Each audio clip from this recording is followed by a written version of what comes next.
Oi, boa noite, turma, tudo bem? A última tutoria, eu não lembrei de compartilhar Ué, não está compartilhando mais? Ué, parou de compartilhar por quê? Ah, porque eu fiz um desenho aqui. Por isso que eu fiz isso semana passada.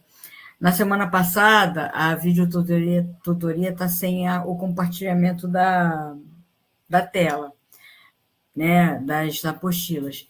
Então, eu sugiro, né, eu peço desculpas, né, primeiro, né, e eu peço para que vocês, quando forem ver a, a videotutoria da semana passada, vocês peguem as aulas 10 e 11, né, as apostilas 10 e 11, que foi o que a gente viu semana passada.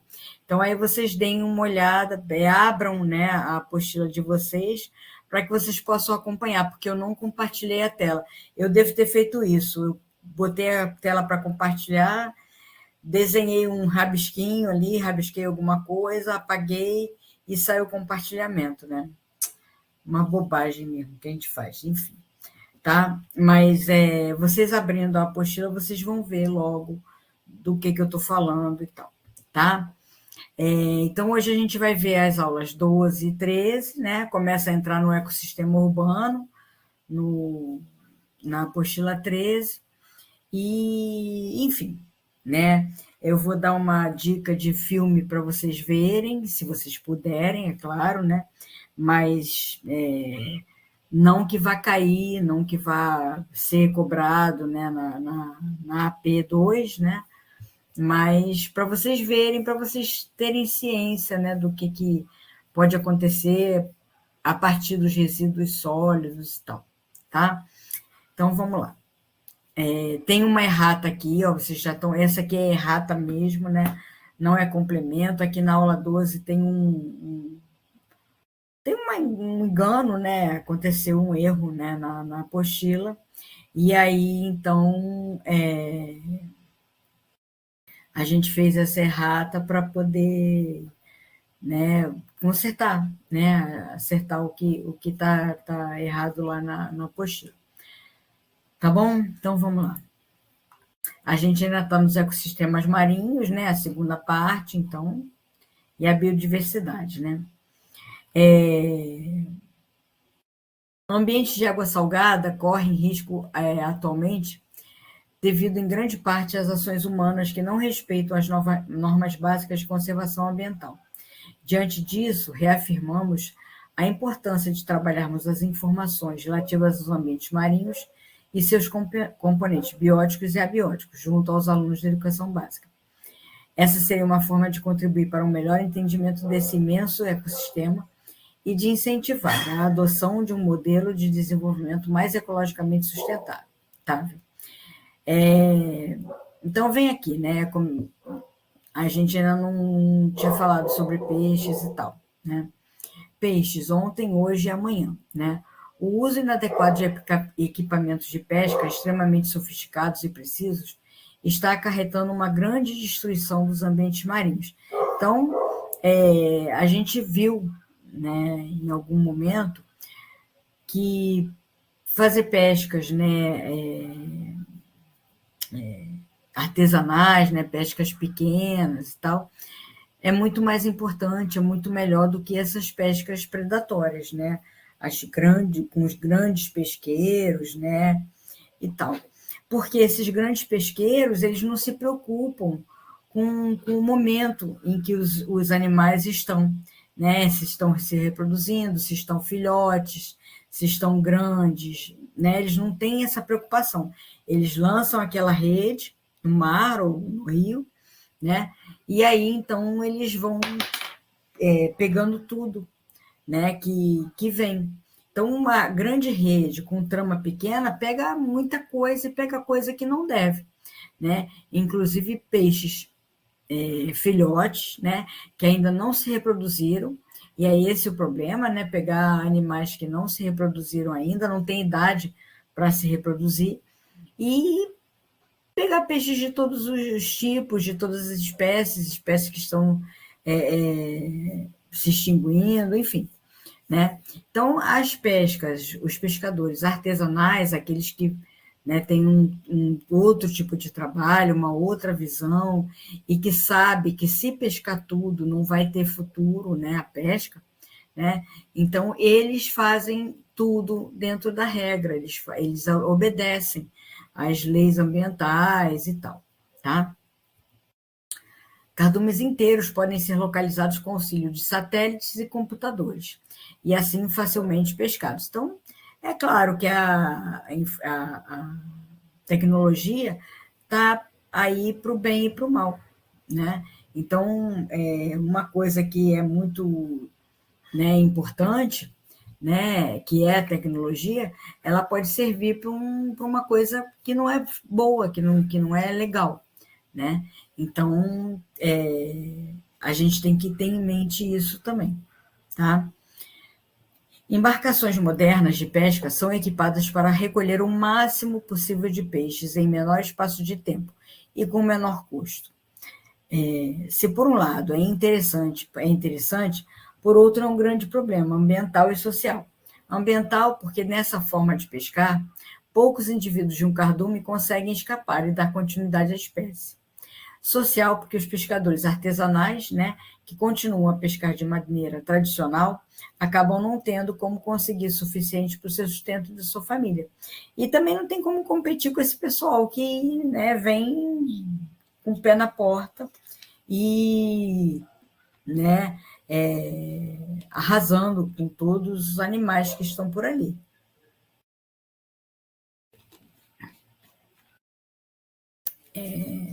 Uma covardia, né? A poluição das águas e destruição dos ambientes de reprodução e abrigo, como manguezais e recifes, tornam a situação ainda mais delicada. No litoral do Rio de Janeiro, peixes como a sardinha, que há décadas eram pescados em grande quantidade, hoje não são mais encontrados com tanta facilidade. A redução da atividade de pesca na Ilha Grande, Angra dos Reis, é um exemplo que ilustra bem esta situação, como vemos na citação a seguir. A atividade pesqueira não se desenvolveu adequadamente, sendo deficiente quanto à estrutura de produção e comercialização. Além disso, apresenta características predatórias, tais como o uso de redes de arrasto, com malha excessivamente fina e inobservância da época do defeso. Por outro lado, a eliminação constante de manguezais associados à poluição das águas tem também contribuído para a diminuição do pescado. Então, é um conjunto de coisas, né? E que, no final das contas, né, fazem um clímax que é esse, a diminuição de peixes, a diminuição de produto para poder pescar, para poder ser pescado.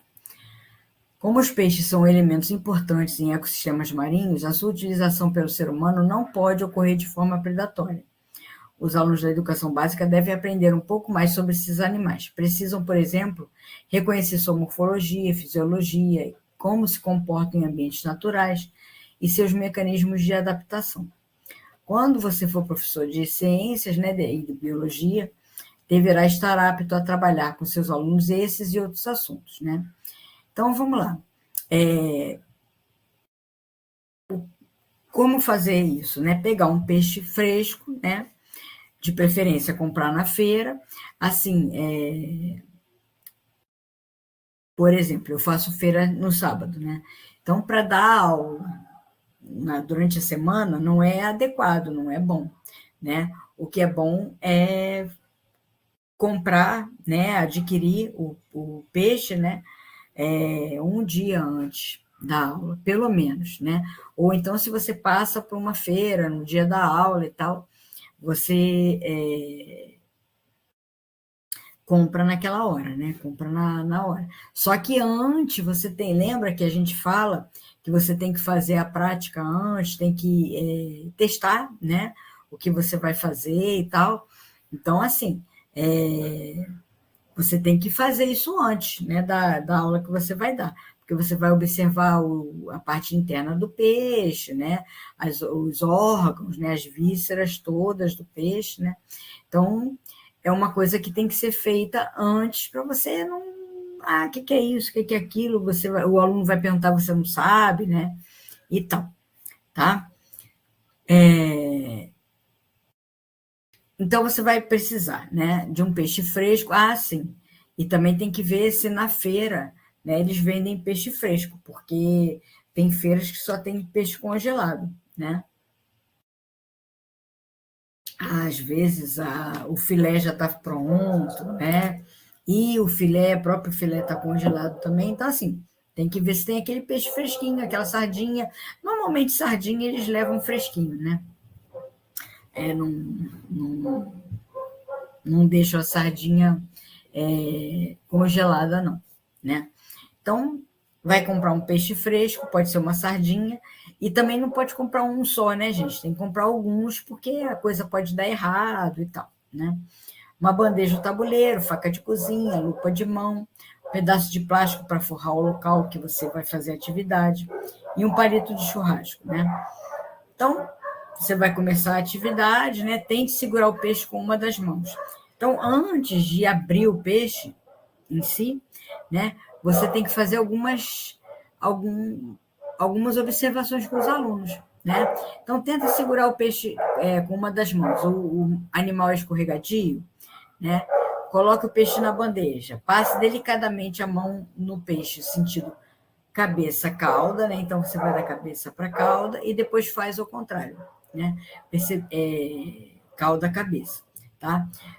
Na cabeça, cauda, você percebeu algum muco recobrindo o corpo?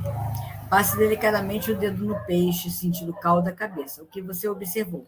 Então, aqui, né, nesse momento, vocês vão observar, né, se tem um muco, né, que é o que deixa o peixe escorregadio, e deixa ele deslizar na água também rapidamente, né? É para isso que serve esse muco, né? E quando você passa o dedo no sentido contrário, cauda, cabeça, você vai sentir as escamas, né? Se oriçando, né? Então, elas estão posicionadas, né, no sentido cabeça-cauda, né, em que elas estão todas organizadinhas, arrumadinhas, justamente para o peixe deslizar na água, né? Ele tem aquela hidrodinâmica e tudo isso auxilia a movimentação dos peixes na água, tá? Aí vem perguntando se as escamas estão totalmente presas ao corpo, né? Ou se tem alguma parte solta, qual é a vantagem disso. Com o auxílio da faca, retire as escamas. Para isso, você terá que passar a faca em que sentido, né? Cabeça-cauda ou cauda-cabeça, né? Então, isso tudo vai sendo um exercício para eles, né? Abra totalmente a boca do animal, verifique a posição e o tamanho em que ela pode ficar. Isso facilita a captura de alimentos. Introduza o palito de churrasco na boca da sardinha e veja onde que ela sai. O que você acha que passa ali quando o peixe está vivo, né? Observe os olhos, eles têm pálpebras, né? Os peixes podem fechar os olhos. Levante um dos opérculos, né? Que é a tampinha, né? Que tem aqui perto da cabeça, né? Na cabeça. O que o opérculo está protegendo, né? Tente localizar as nadadeiras, né? Do seu peixe, comparando com o da figura 12.1. Deixa eu ver. 12.1 aqui, tá? Retire as nadadeiras com a faca. Com auxílio da lupa, tente observar a linha lateral. Observe agora a coloração do peixe, onde ele é mais colorido, na parte dorsal, na parte ventral do corpo. Qual seria a vantagem disso, né? Então, vocês vão fazendo as suas observações, os alunos vão observando. Deixa eu ver se entrou mais alguém aqui. Não, Ana Cláudia só. Tá. Você sabe que os peixes têm muitos predadores, aves, mamíferos, outros peixes, que tentam o tempo todo capturá-los. Alguns desses predadores, como por exemplo as aves, os observarão de cima, no sentido superfície-fundo do ambiente aquático, ou seja, eles observarão o dorso mais escuro do peixe sobre o fundo, que normalmente normalmente é mais escuro. Outros predadores, como outras espécies de peixe, por exemplo, os observarão no sentido fundo do mar, superfície da água. Então, vão ver de baixo para cima, né? A luz do sol provoca reflexo na superfície da água, deixando-a espelhada. Com isso, esses predadores observarão a parte ventral mais clara dos peixes, contra o espelhado da água. Entendeu agora qual a vantagem da diferença da coloração? Então, corte a parte ventral do peixe, né, da região anal até a boca, tente identificar algumas estruturas observadas. Então, você vai cortar o peixe. Primeiro, você vai fazer essas observações todas, né? Você vai pegar o peixe, fazer com que eles peguem, para que eles sintam as escamas, o sentido das escamas e tal, e vocês vão explicando para que todas essas questões, né? Vocês vão colocando para eles a vantagem e desvantagem daquilo que vocês estão mostrando para eles, né?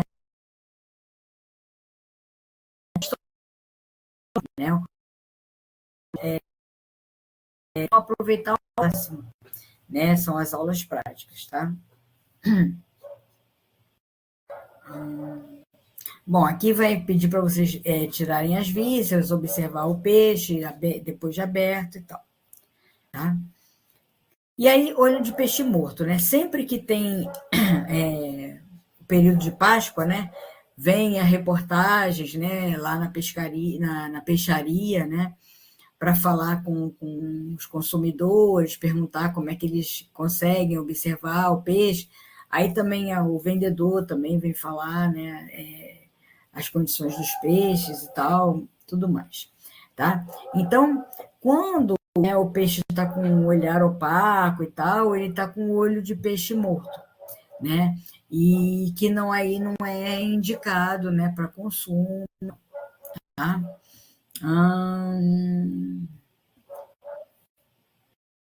Ó, peixe acabou de ser pescado, ou foi bem conservado em local refrigerado, está fresquinho, os olhos são transparentes e firmes. Se ao contrário disso, o peixe apresenta olhos embaçados e fundos, isso significa que ele já foi pescado há algum tempo ou que não foi refrigerado adequadamente e está começando a entrar em decomposição. Então, são dicas que né, as pessoas já conhecem, quem faz feira, né, quem compra, está acostumado a comprar peixe, já sabe dessas dicas, né, e tal, tá? Então, vamos lá, vamos ver os itens, né, em que a gente vai poder observar a boa saúde do peixe ou não, né? Quer dizer, não saúde porque ele já está morto, né? Mas o bom aspecto do peixe, né? Coloração das brânquias. As brânquias são estruturas em que o sangue passa bem na superfície para poder liberar o gás carbônico e absorver o oxigênio. Portanto, deve apresentar uma coloração bem vermelha. Se estiver em coloração amarronzada, isso significa que o animal já está morto há muito tempo e que não foi bem refrigerado, pois o sangue já está entrando em decomposição. Alguns comerciantes desonestos pingam corantes nas brânquias dos peixes quando eles não estão muito frescos para deixá-las vermelhas. Fique atento a essa possibilidade e confira as outras características que indicam que o peixe está fresco. Então, assim, isso eu acho que é difícil acontecer, porque a pessoa que é desonesta e que burla, né, dá uma maquiada no peixe e tal, ela vai perder o freguês, né? O freguês vai comprar uma vez e não vai comprar mais nele, e ele ainda vai falar mal daquele vendedor para as outras pessoas, enfim, né? Não é inteligente fazer umas coisas dessas, né? Então, o interessante é vender o máximo possível, né? Textura da carne. No peixe fresco, a carne apresenta uma certa resistência ao toque. Então, você toca e a carne volta, né? Quando você toca, não fica uma moça, né? Não fica uma marca de dedo ali, quando o peixe está fresco, né? Quando o peixe já está meio passado, né?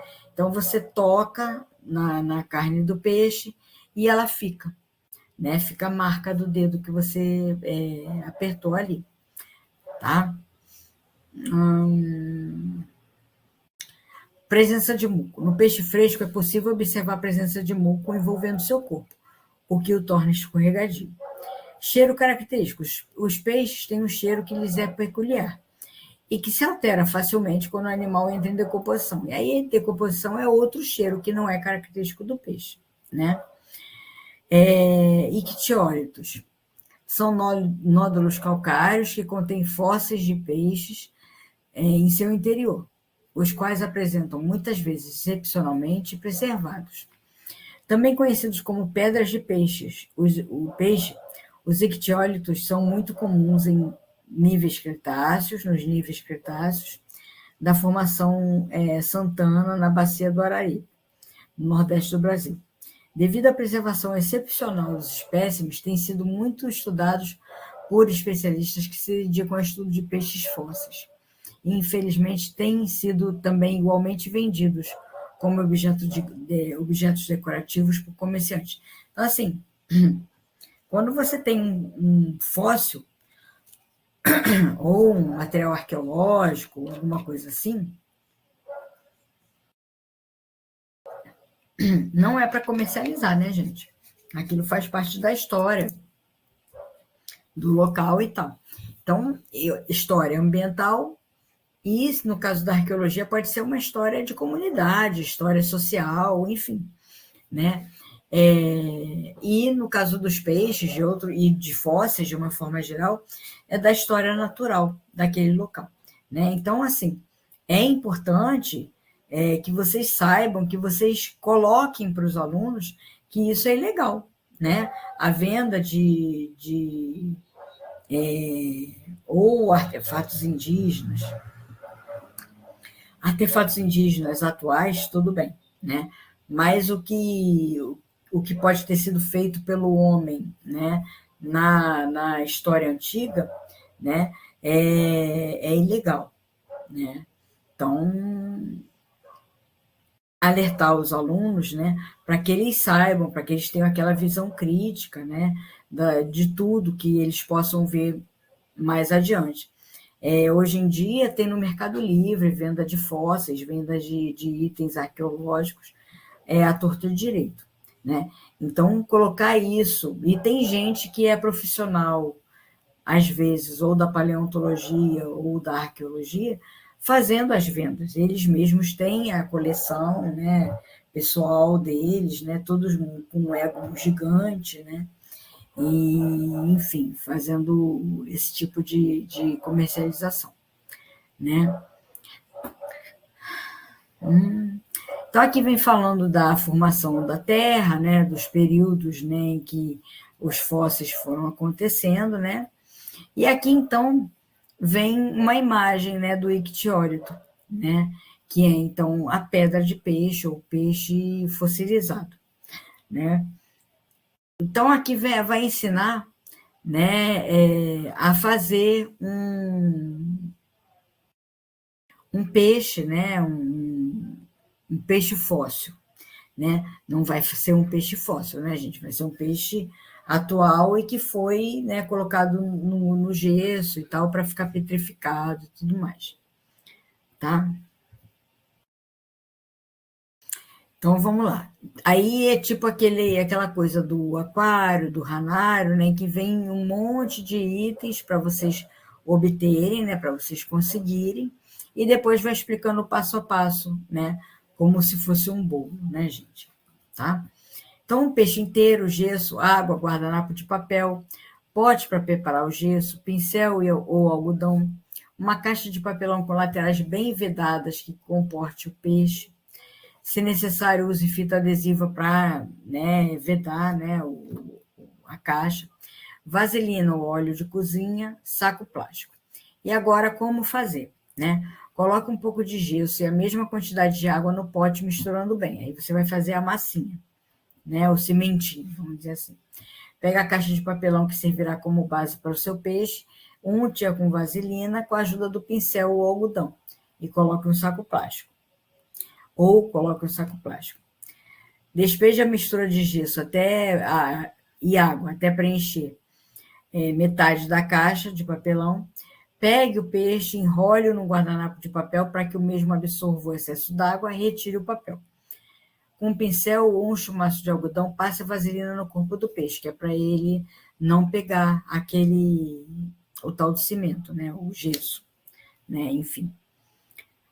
Coloque o peixe na caixa de papelão com gesso, tendo o cuidado de deixar exposto apenas metade do corpo do animal. Como a gente vai ver agora aqui na figura 12.3. Tá? Espere secar, retire o peixe com cuidado.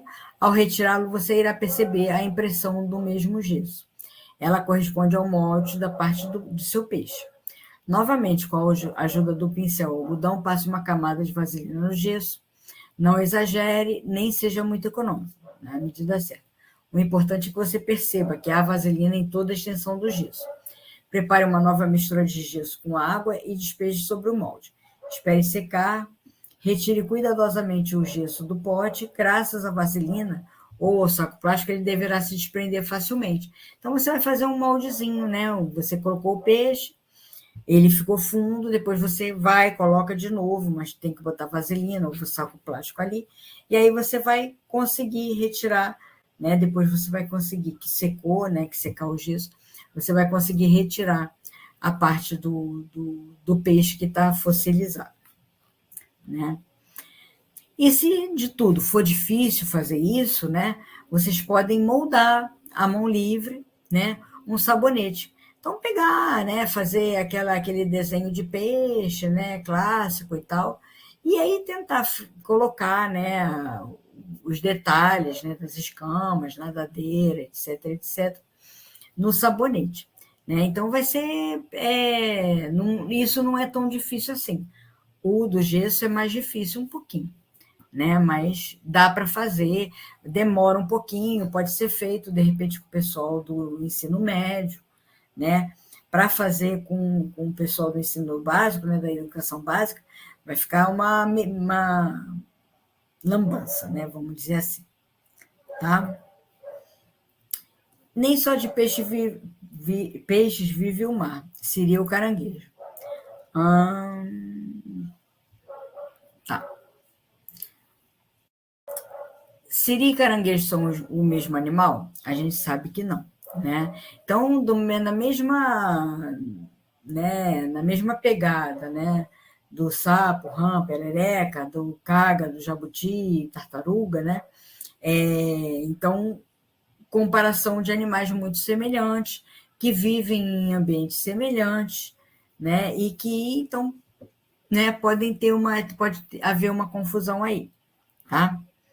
Muitas pessoas têm esse tipo de dúvida, pois esses animais apresentam muitas características em comum, o que é natural, pois ambos são crustáceos e decápodes. Tá? Siris e caranguejo são nomes populares, né?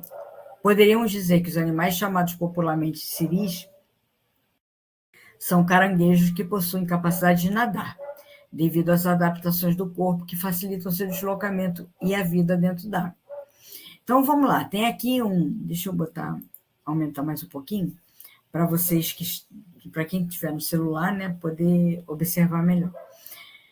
Então, vem aqui as características dos dois animais, né, siris e caranguejo. Os siris vivem na água salgada, corpo achatado dorso ventralmente, carapaça prolongada lateralmente, as garras são geralmente do mesmo tamanho. Apresentam um quinto par de patas adaptadas à natação.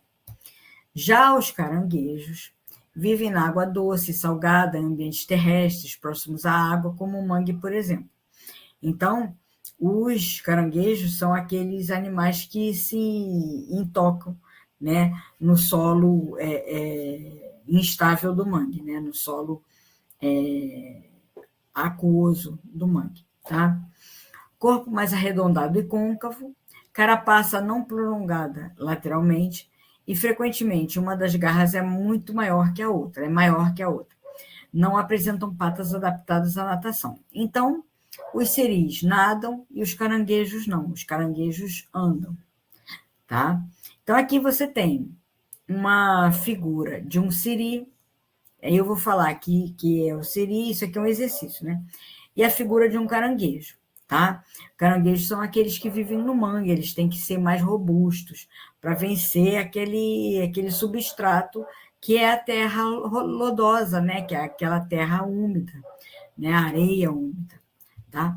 Então, vocês estão vendo aqui que os siris, eles têm as patas praticamente do mesmo tamanho, as garras também, e o último par de patas modificado para natação, tá? E ele é achatadinho, ele é chatinho, né? E eles têm uma prolongação, né, na carapaça, né? Faz aquele bigodinho que os portugueses faziam assim, tá?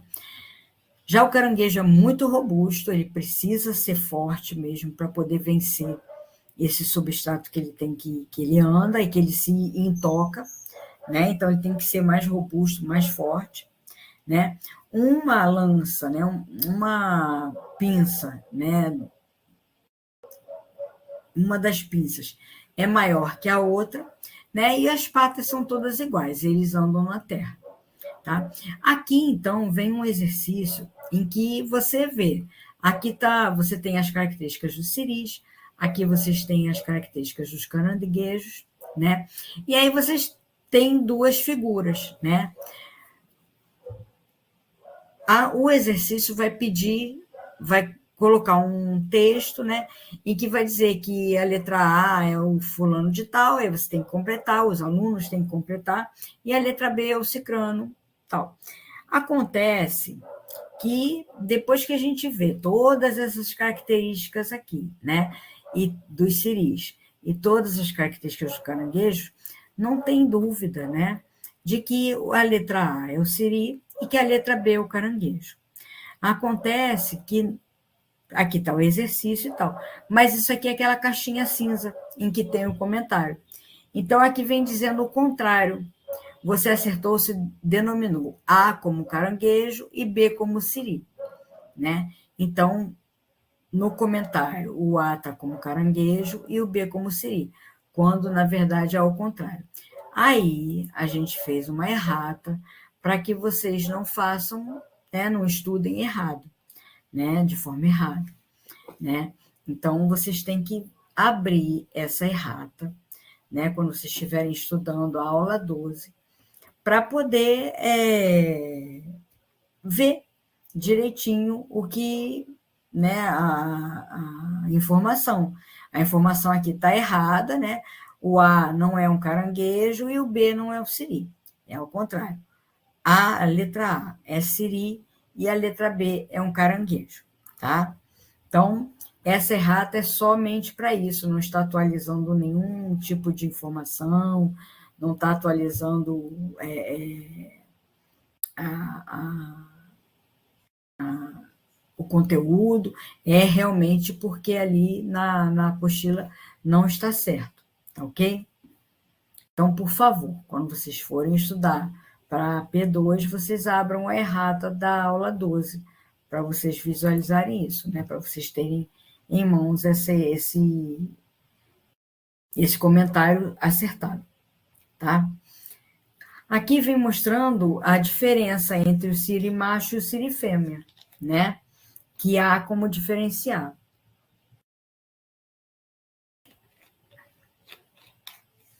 Né? E como é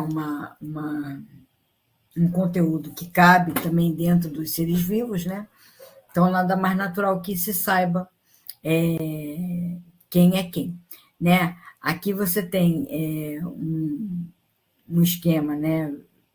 Vendo o siri, e aqui siri não, caranguejo, né? Aqui também está errado, ó, porque não tem a nadadeira, né?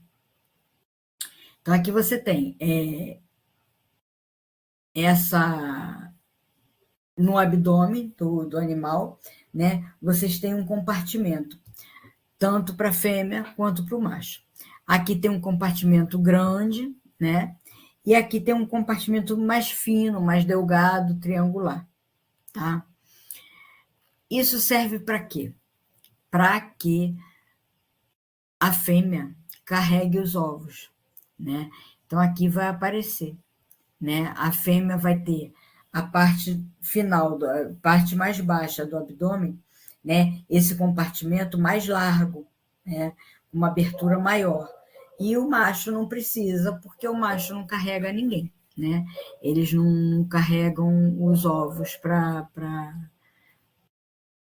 fazer a reprodução, tá? Então, aqui, durante a reprodução, as fêmeas são responsáveis pela guarda dos ovos. Portanto, o abdômen mais largo é usado como uma espécie de suporte protetor da grande massa de ovos.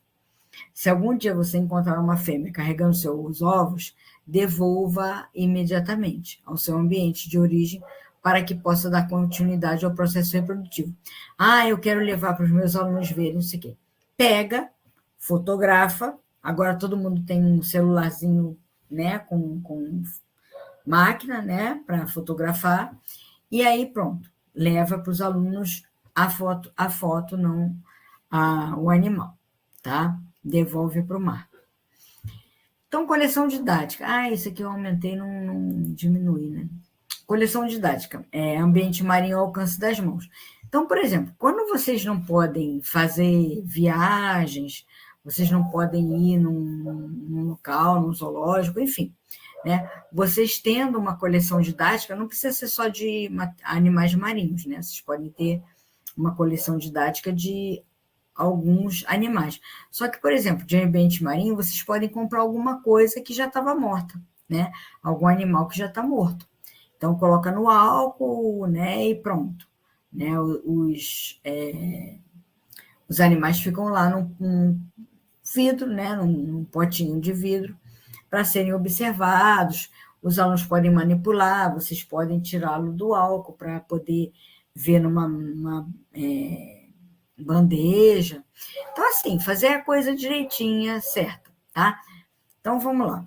Preparação em meio líquido, uma conserva não comestível, tá? Então, aquilo que a gente vai fazer não é uma... Ai, como é que é o nome daquilo? Oh, meu Deus. Picles, né? Você vai fazer uma coisa que não é comestível, né?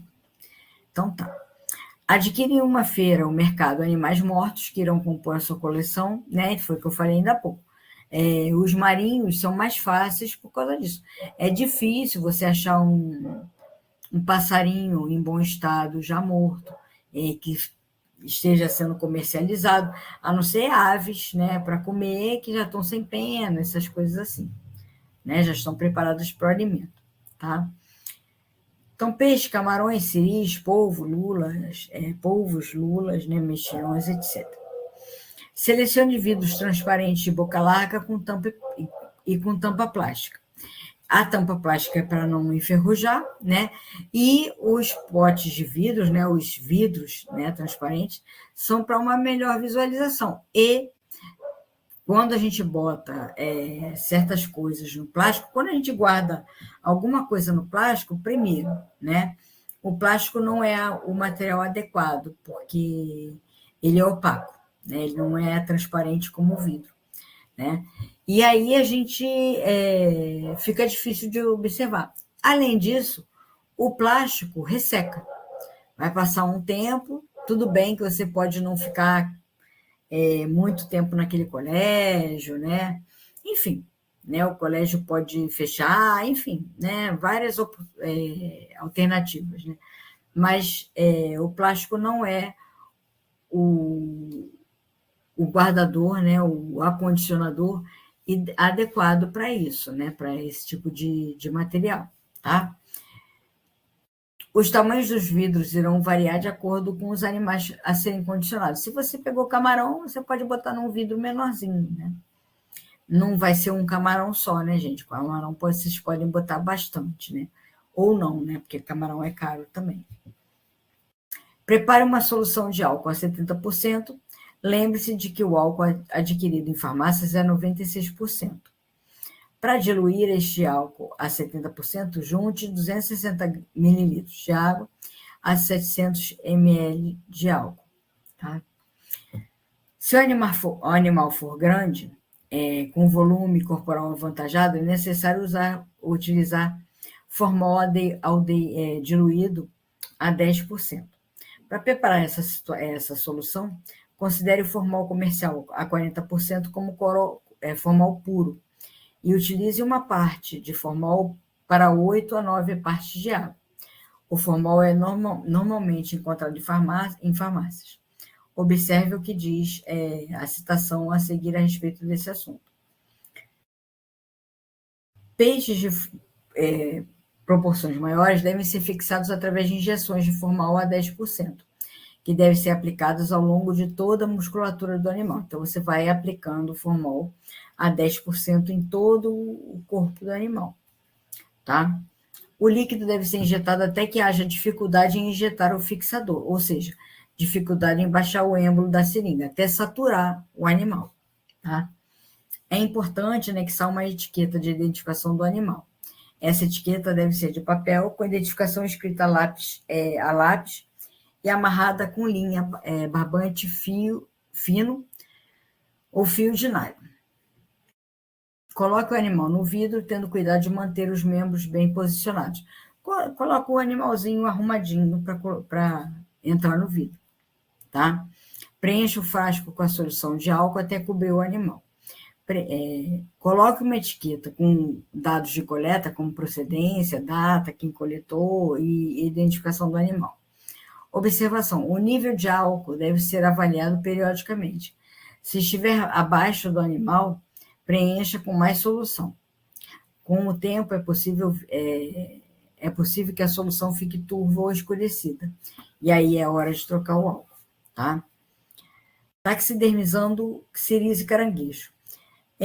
Taxidermia é aquela forma de conservar sem ser com água, mas com um animal com aspecto vivo, tá? Então, é o que chamam de empalhamento de animais, tá?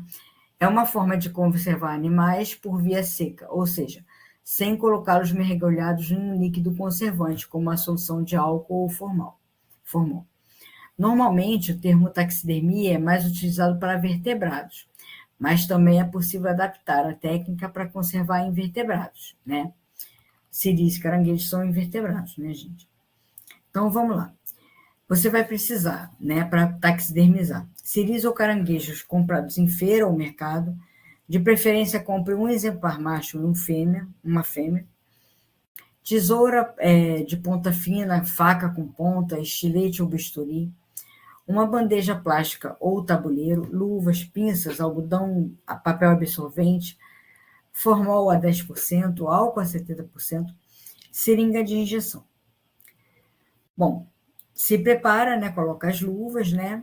E esse deve ser o procedimento número 1 ao lidar com organismos. Colocar as luvas. Lave o espécime com água corrente para retirar excesso de impureza. Retire o excesso de umidade com papel absorvente. Coloque o espécime sobre o tabuleiro ou bandeja. Aproveite para observar a morfologia do animal, com base nas características descritas no item. Siri e caranguejo são o mesmo animal desta aula. É necessário retirar a maior parte de tecido mole possível. Para tanto, utilize a faca, estilete ou bisturi para fazer um corte entre a carapaça e o abdômen, a fim de soltar a carapaça inteira e expor o conteúdo interno do animal. Se possível, mantenha a carapaça presa ao corpo. Então, assim, aquele local em que ficam os ovos, ele é mais carnudo, né? Então, você pode liberar uma parte, né, da carapaça e tirar aquela carne de uma forma fácil e tal. Vai ser difícil tirar das patas, né? Com tantas articulações que existem, tá? Uma vez retirado o material interno, preencha toda a cavidade interior com algodão embebido em álcool a 70%. Coloque a carapaça no seu local original. Com auxílio de seringa, injete o formol nas patas, inserindo a agulha nas áreas articulares. Deixe secar por alguns dias. Se houver algum odor forte, injete novamente o formol. Seu espécime estará pronto. E aqui tem uma outra forma mais fácil de conservar. É você mergulhar, né, o siri ou o caranguejo, né, numa solução de álcool a 70% por 7 dias. E aí uma forma mais fácil, você vai deixar lá por uma semana, se não me engano, deixa eu ver. por cerca de 7 dias. Retire o animal do álcool e deixe-o escorrer bem. Mergulhe-o totalmente em um pote contendo verniz de madeira. Então, aí você vai depois colocar o animal num verniz de madeira, para proteger, para não dar cheiro, essas coisas assim, tá? E essa é uma forma mais fácil de conservar, tá bom? Tudo bem, gente? Posso passar para outra apostila?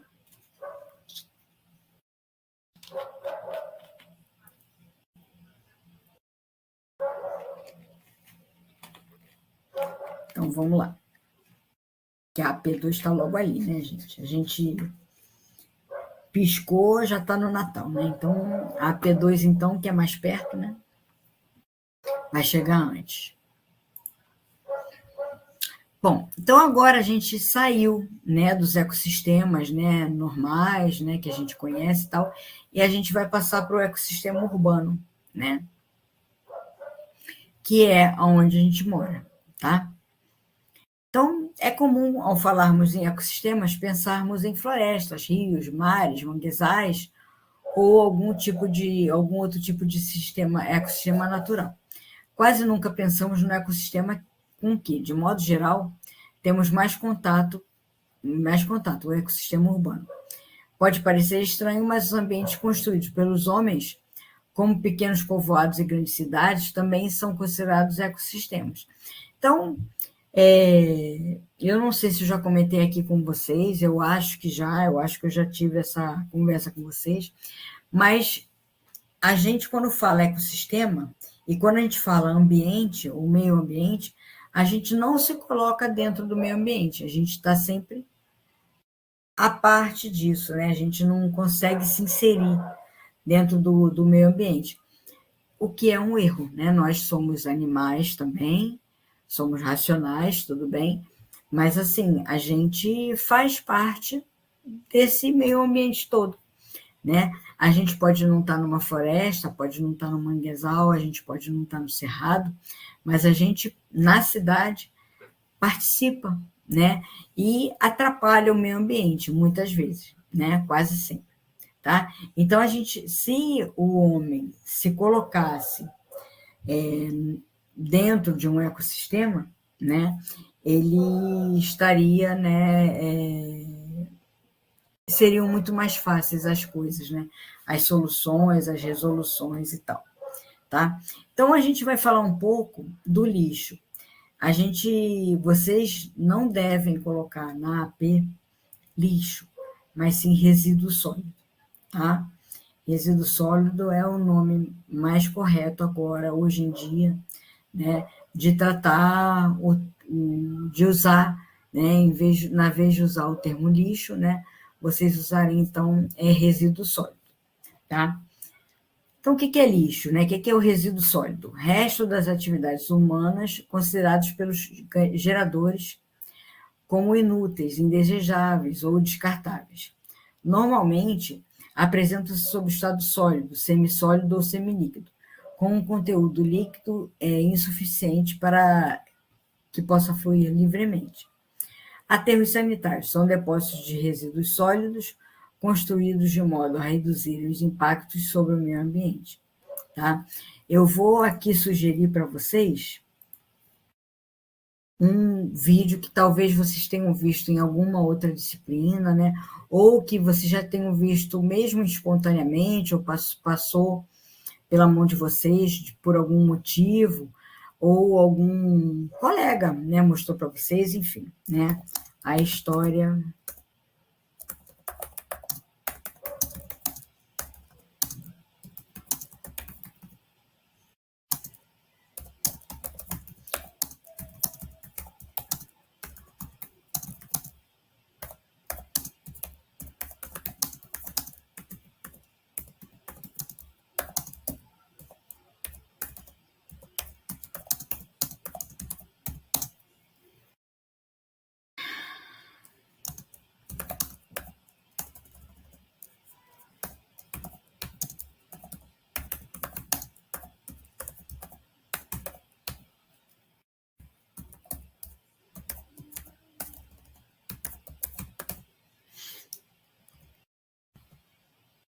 Então, a história das coisas, né, é um vídeo de cerca de 30 minutos, 20 e poucos minutos, acho que não chega a 30 não, 29, 28, por aí, tá? Que retrata o início e o fim dos objetos obtidos ou consumidos, né? Então, nesse vídeo, vai desde o início da manufatura de algum objeto, né, até o final, até o descarte, que pode não acontecer, né? Então, é um vídeo crítico, é um vídeo, acho que é americano, né? Então, se eu fosse vocês, né, eu veria esse vídeo, né? Assistiria esse vídeo, porque ele é muito impactante. Talvez vocês já conheçam até, né? Mas ele é muito impactante, muito importante de ser visto por todo mundo mesmo, né? Assim, seu modo de dizer, tá? Então, fica uma sugestão aí para vocês, tá bom? Do desperdício ao consumo sustentável. O excesso de descarte de materiais e produtos tem sido um dos problemas que mais afetam os ecossistemas urbanos. O modelo de consumo de animais, de materiais e produtos embalados e descartáveis adotados na atualidade propicia uma produção de lixo que extrapola a capacidade de depuração dos ambientes. Nas cidades, os lixões e aterros sanitários não conseguem mais receber tanto lixo. A reciclagem e o reaproveitamento de materiais jogados fora, latas, plásticos, papéis, vidros, têm sido apresentados como uma grande solução para o problema do lixo.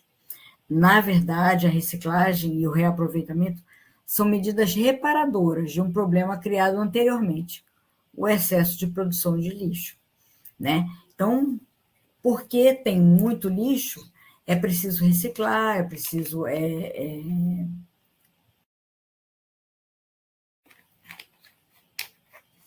que esse material retorne, né, e seja uma utilização sustentável. O ideal seria diminuirmos o consumo, ou seja, trocar o modelo de desenvolvimento atual por outro mais sustentável, em que o consumo exacerbado fosse substituído por um outro padrão menos predatório de recursos naturais. Tá? A reciclagem, o reaproveitamento de materiais jogados fora, latas, plásticos, papéis, vidros, têm sido apresentados como uma solução para o problema do lixo. Na verdade, a reciclagem e o reaproveitamento são medidas reparadoras para um problema criado anteriormente. Ah, tá. Isso aqui a gente já leu, né?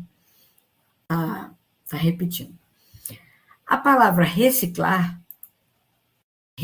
mais ciclar, é composta por re, que vem do latim, e significa repetir, voltar para trás, e ciclar, que se origina da palavra latina ciclos, que significa uma série de fenômenos que ocorrem numa determinada ordem.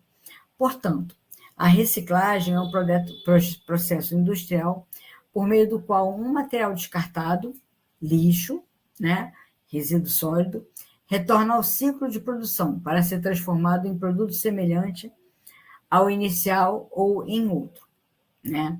Você pode transformar um produto em outro. Quando você recicla a latinha de refrigerante, cerveja, enfim, você pode ter no final muitas outras coisas. As garrafas PET viram camisas, né? Viram blusas de malha e tal, tá? Toda reciclagem é um reaproveitamento, mas nem todo reaproveitamento é uma reciclagem. Um exemplo: a lata de refrigerante que vai para a indústria para ser transformada novamente em alumínio está sendo reaproveitada por meio do processo de reciclagem, enquanto que a lata, que é utilizada como porta-lápis, está sendo reaproveitada. Ela não está sendo reciclada, tá bom? A reciclagem e o reaproveitamento do lixo são temas muito interessantes e devem ser debatidos com os alunos do ensino fundamental e médio, pois contribuem para a melhoria do meio ambiente e a qualidade de vida da população. Então, esses temas, né, possibilitam debates como diminuição da poluição e contaminação do ar, água e solo, economia de energia, água e recursos naturais, redução da quantidade de alimentos e abrigos para mosquitos e baratas, ratos, né?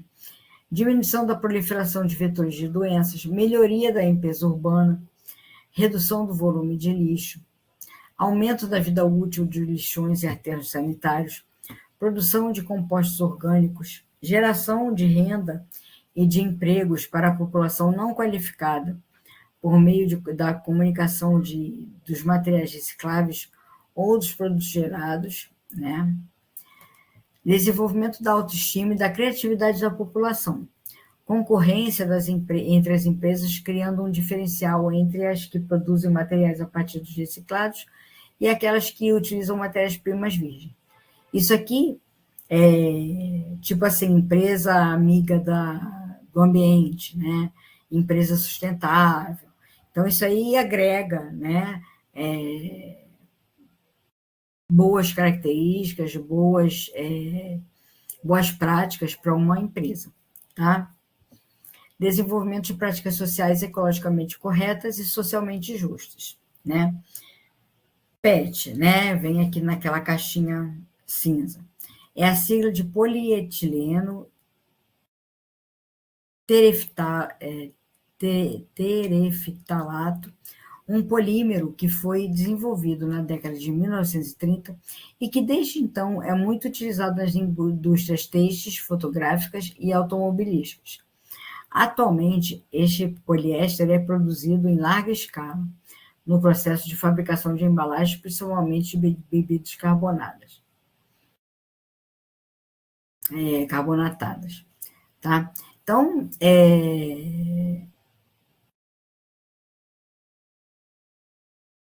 tudo que a gente consome é passível de ser reciclado, de ser reutilizado, de ser reaproveitado, né?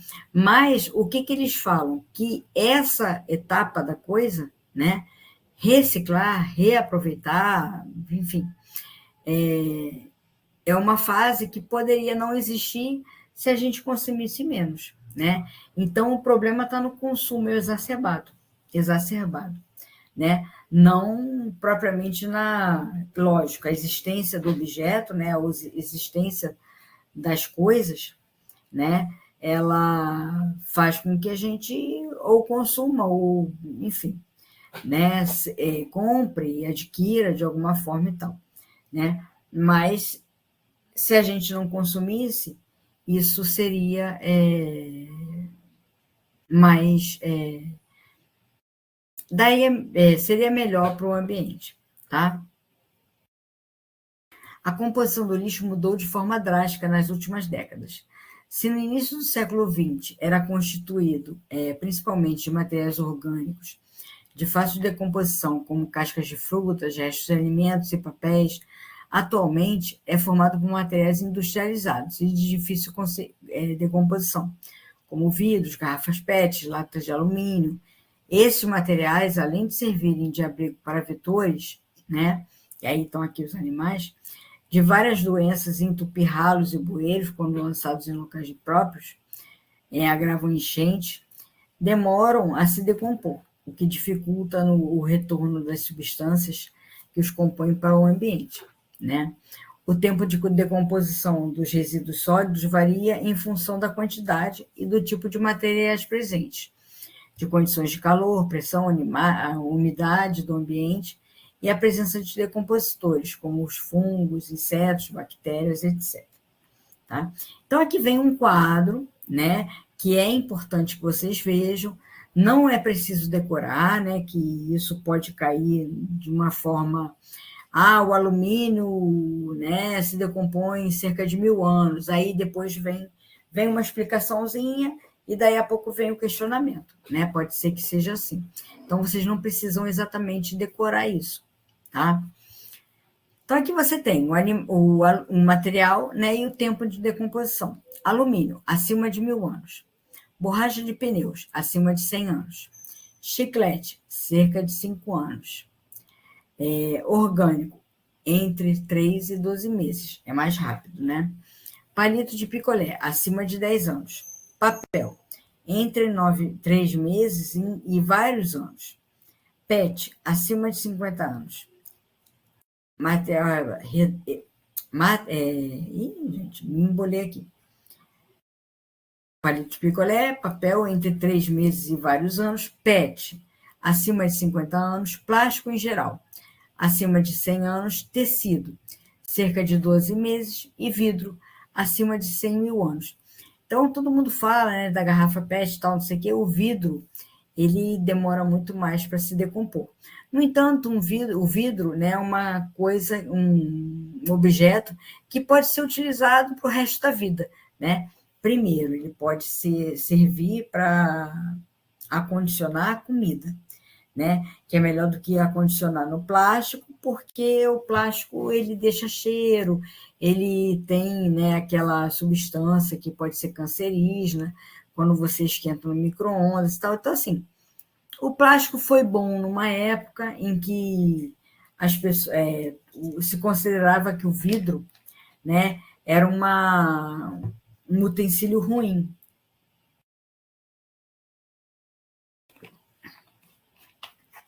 Pesado, né, e tal.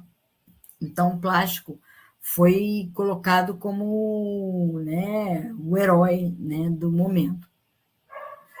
Só que assim, né, o plástico também demora muito, né, a se decompor. Só que o vidro demora assim, né, uma eternidade. Como a gente pode reutilizar o vidro eternamente, quase, né? Então, tudo bem, tá? Então, aqui vem uma prática, né, em que você vai fazer com 4 garrafas PET, tesoura, caneta, terra de horta ou de jardim em quantidade suficiente para encher 10 centímetros de cada garrafa, né? Água, faca de cozinha, um tomate, uma batata, 2 folhas de alface, uma colher de sopa de arroz, algumas cascas de legumes, uma batata e um tomate, uma fatia de pão. Um saco plástico, 4 tampas de cerveja, 4 tampas plásticas, pedaço de esponja e fios de aço e sucatas de diversas áreas, né? Isopor, barbante, fitas metálicas, papelão. As quantidades devem ser pequenas, porque é para botar numa garrafa, né, gente? Uma garrafa PET, tá? O procedimento é bem simples, como descrito a seguir. Corte as 4 garrafas ao meio, enumere as garrafas de 1 a 4, coloque terra nas 4 garrafas. É importante que você separe a mesma quantidade de material para as garrafas. Por isso, corte 4 rodelas de tomate, 4 rodelas de batata, divida a fatia de pão em 4 partes e reparta o arroz em 4 porções. Separe também os metais, fios, bombril, tampas e sucatas em 4 partes iguais. Na garrafa 1, não molhe a terra e coloque uma amostra de cada material selecionado sobre a terra. Na garrafa 2, não molhe a terra e coloque a amostra de cada material selecionado sobre a terra, sob a terra, próximo às laterais da garrafa, de modo a deixar os materiais visíveis. Garrafa 3, umedeça a terra e coloque uma amostra de cada material selecionado sobre a terra. Na 4, umedeça a terra e coloque uma amostra de cada material sob a terra, próximo às laterais da garrafa e de modo a deixar os materiais visíveis. Tampe as garrafas, encaixando a porção cortada em sua respectiva garrafa. Coloque as garrafas em local iluminado. Coloque diariamente, né, ao longo de uma semana e anote. Observe ao longo de uma semana. Verifique se há decomposição de animais e se ela ocorre igualmente em cada garrafa, né? Esse experimento deve ser acompanhado por vários meses. Não vai ser uma coisa que você vai fazer e vai, daqui a uma semana, resolver, né? Esse experimento deve ser acompanhado por vários meses. Inicialmente, você perceberá que ocorre decomposição do material orgânico e que as sementes começam a germinar, principalmente na garrafa onde o material foi colocado sob a terra úmida. A presença de maior quantidade de água permite a germinação e o desenvolvimento das sementes, favorecendo a ação dos decompositores e a ocorrência de reações químicas, o que acelera o processo de decomposição dos materiais. É interessante também verificar como cada tipo de material se comporta nas garrafas, sobre e sob o solo.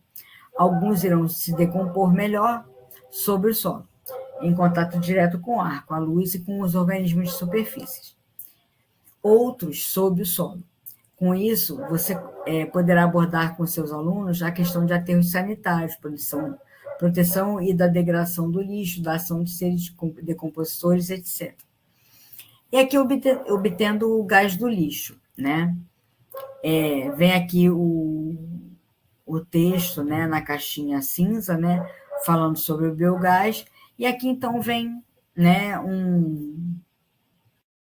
uma caixinha dizendo do que você precisa, né, falando os itens que você precisa para fazer o biogás, né, pouquinho, mas para fazer o biogás. Então tem muita coisa orgânica, tem terra, etc, etc.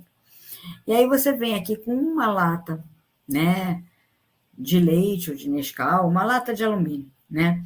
Fura em cima, coloca o corpo da caneta transparente, né?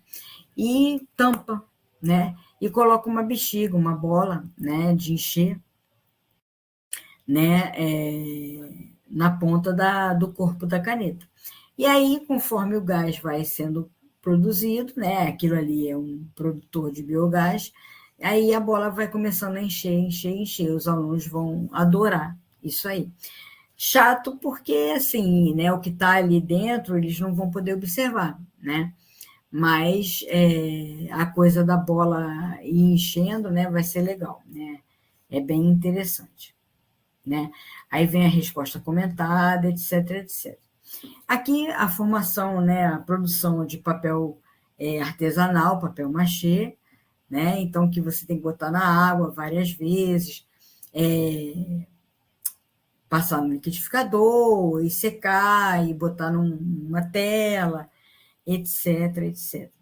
Aqui, como no aquário, como no ranário, também vem toda a listagem de material necessário para que vocês possam fazer essa atividade, tá? Não é uma atividade difícil, mas é uma atividade muito trabalhosa, tá?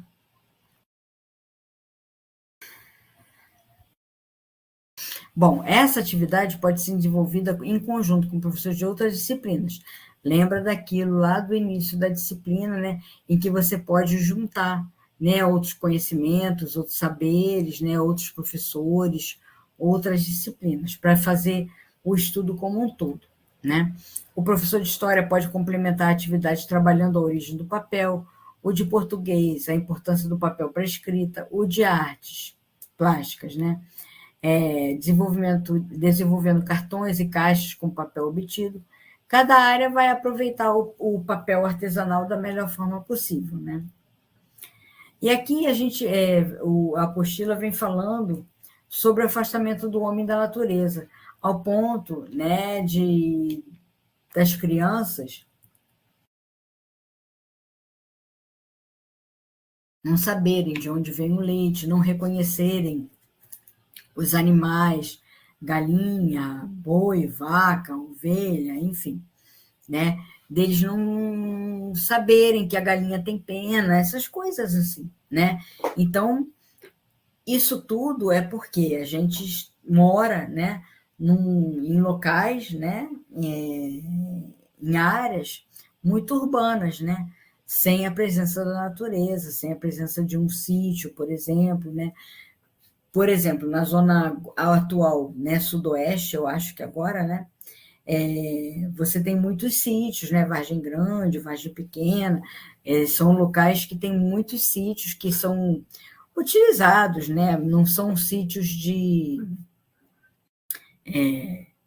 criação de nada e tal, são sítios para eventos, né, casamentos, aniversários, né, comemorações de fim de ano, essas coisas assim, né? Então, assim, isso, né, é prejudicial, né? E alguns alunos não vão conhecer, não vão reconhecer aquele animal na natureza, né? Não vão ter como fazer isso também, né? Bom, agora saindo de um assunto mais urbano e indo para um assunto mais natural, vamos dizer assim, né? Para perguntar se as crianças conhecem os vegetais nativos brasileiros, né? Então, vem aqui o texto, né, introduzindo, e aqui vem, da mesma forma que veio a tabelinha, né, com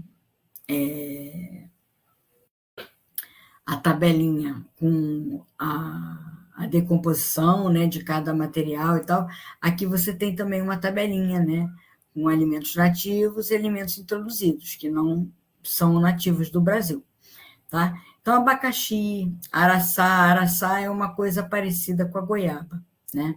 Araticum, que parece a fruta de conde, babaçu, coco, né? Buriti é um coco também, caju, goiaba, né? Todo mundo conhece, guariroba é um coco, né?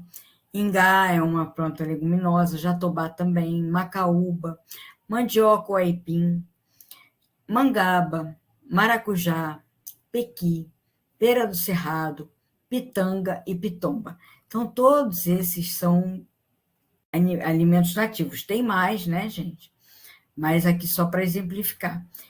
Alguns, né, nem eu conheço, né? Conheço, né, de foto e tal, mas não conheço ao vivo, né? Mas os outros eu conheço bastante, né? Conheço todos, quase, né? E alimentos introduzidos. A alface veio da Ásia, o arroz da Índia, a banana da Indonésia, batata inglesa da região andina, o café veio da Etiópia, cana-de-açúcar de Nova Guiné, a carambola veio da Índia, cenoura do Afeganistão, coco da Índia, graviola das Antilhas, jaca, Ásia e África. A jaca é o alimento introduzido que mais prejuízos causou para o Brasil, né?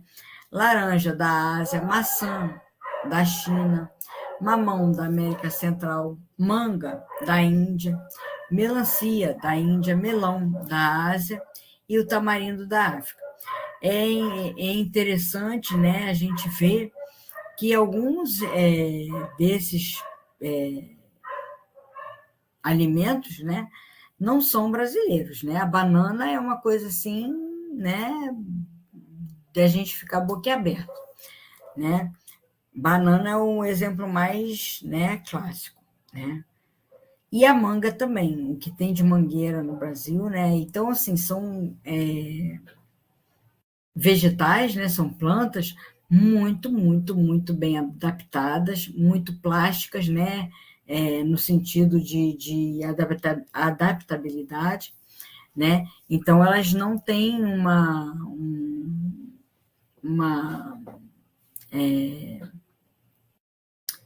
oh, meu Deus, uma exigência ambiental, né, muito grande, né? Elas conseguem, né, se reproduzir, sobreviver em todos os tipos de ambiente, né? Então essa exigência ambiental não é muito, né, colocada, né? Não é muito restrita nesses vegetais, tá? Então, aqui, você imaginava que vegetais tão conhecidos fossem exóticos? E os nativos? Você conhece, já provou todos? Se conhece muito bem, né? Ótimo. Se conhece e provou todos, melhor ainda. Se não conhece ou nunca provou, não tem problema. Que tal, então, experimentar agora, né? Então, isso aqui é uma coisa muito interessante de levar para os alunos, né? Tipo assim, vamos fazer uma salada de frutas e que vocês tragam as frutas que vocês mais gostam, né, que vocês costumam comprar e tal, né? É bem provável que não apareça nenhuma fruta brasileira, né, nenhuma fruta nativa, né? Mas, enfim, colocar a coisa para eles, e isso é uma aula muito interessante para fazer no ensino investigativo, né? Você colocar isso, né, e pedir para que eles levem as frutas, e aí eles vão levar, você, né, professor, pode levar a planta nativa, né, a fruta nativa, que é para eles saberem que existem plantas nativas, né? Enfim, vai ser né, uma aula muito importante e muito produtiva também, tá? E aqui vem um item, né, para estudar os vegetais.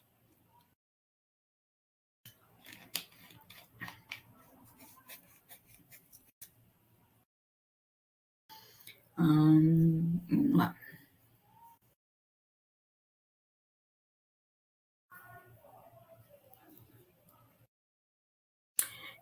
A melhor que eles vão propor, né, para dissecar uma flor, né? Então, a melhor flor para dissecar é a hibiscus, né?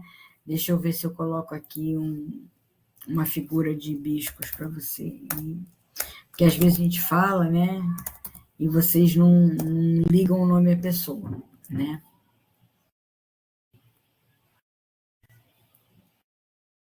Então, hibiscos são todas essas flores aqui, tá? E ela é a mais didática, é a mais completinha, né? A rosa é uma flor completa também, né? Mas ela é muito chatinha de observar por conta da posição das pétalas, né? E o hibiscus não, ele tem tudo centradinho, tá tudo muito bem organizado.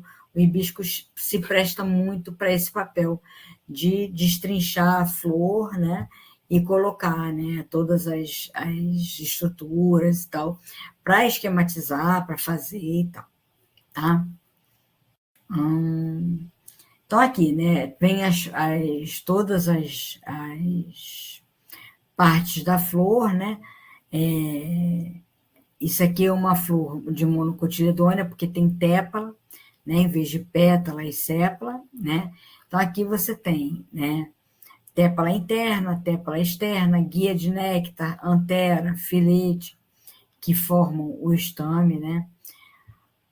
O estilete, estigma e ovário, né? Que formam o gineceu, né?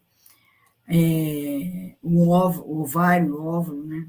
A papila, né, que para produzir, né, odor, né, e tal. E aqui a parte reprodutiva toda destrinchada, toda colocadinha à parte, né. Então, vocês podem fazer isso, pedir para os alunos esquematizarem a flor, né, não tem nada a ver com as folhas, né, as práticas de folha já foram, né, já aconteceram, e vocês podem só, assim, tipo, ligar a flor àquela folha que você coletou e tudo mais, que os alunos coletaram, tá?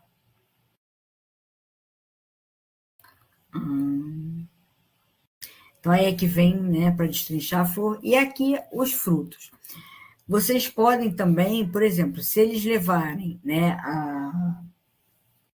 vocês destrincharem o hibiscus, vocês podem cortar o ovário, né, do hibiscus transversalmente e levar um quiabo para eles verem que eles fazem parte da mesma família, né? Eles são elementos, né, da mesma família. E aí você pode cortar e vocês veem, vocês observam com eles, né, que o que aparece ali no ovário vai estar retratado no fruto, né? Mesmo que o hibiscus não seja, né, a flor do quiabo, né? E aí, assim, para você conseguir a flor do quiabo é difícil, né? Então, você pode colocar que o que aparece ali no fruto é retrato do que estava na flor, né? Então, isso vai ficar muito bem condensado, muito bem sedimentado na cabeça deles. E eles nunca mais vão esquecer isso. E assim, não precisa nem daquelas nomenclaturas todas para que eles aprendam com uma qualidade, com uma forma de fixação e tal, tá? Bom, conclusão, né? Deixa eu perguntar aqui para vocês. Vocês têm alguma dúvida com relação a essa apostila? Vocês querem saber alguma coisa? Tem alguma observação para fazer e tal?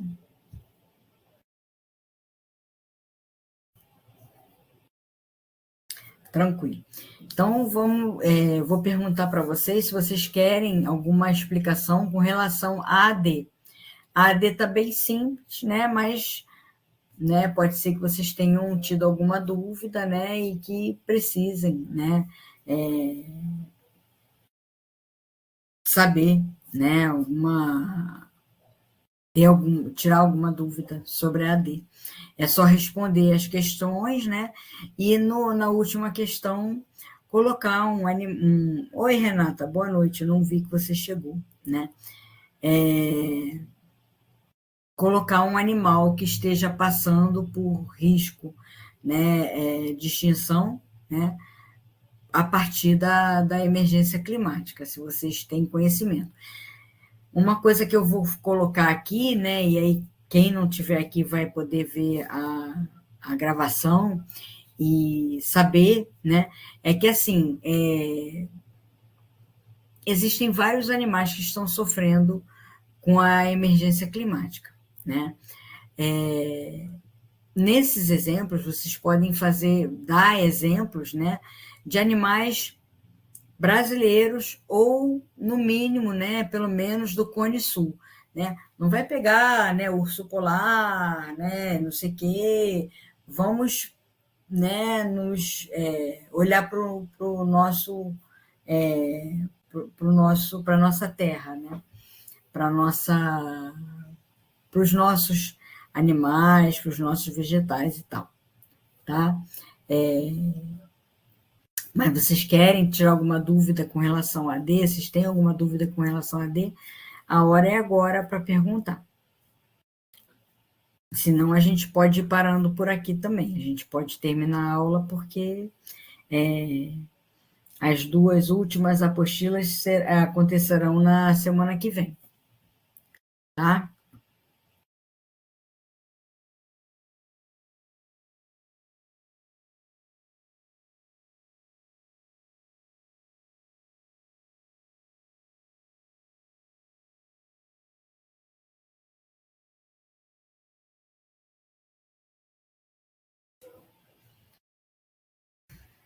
Ah, já tem, viu? Beleza. Então tá bom. Se vocês não tiverem dúvidas nem com relação ao conteúdo, nem com relação a AD, né? Então a gente pode ficar por aqui, né? Desejo para vocês uma ótima semana, né? Hoje ainda é segunda, então tem toda a semana pela frente, né? E, né, bons estudos, bom trabalho, né? Ótima semana para vocês. E boa noite. Tá ok, Renata, obrigada. Nada, boa noite para vocês, tá? Obrigada pela presença. A gravação vai estar lá por quarta-feira, quarta ou quinta-feira, eu vou disponibilizar, tá?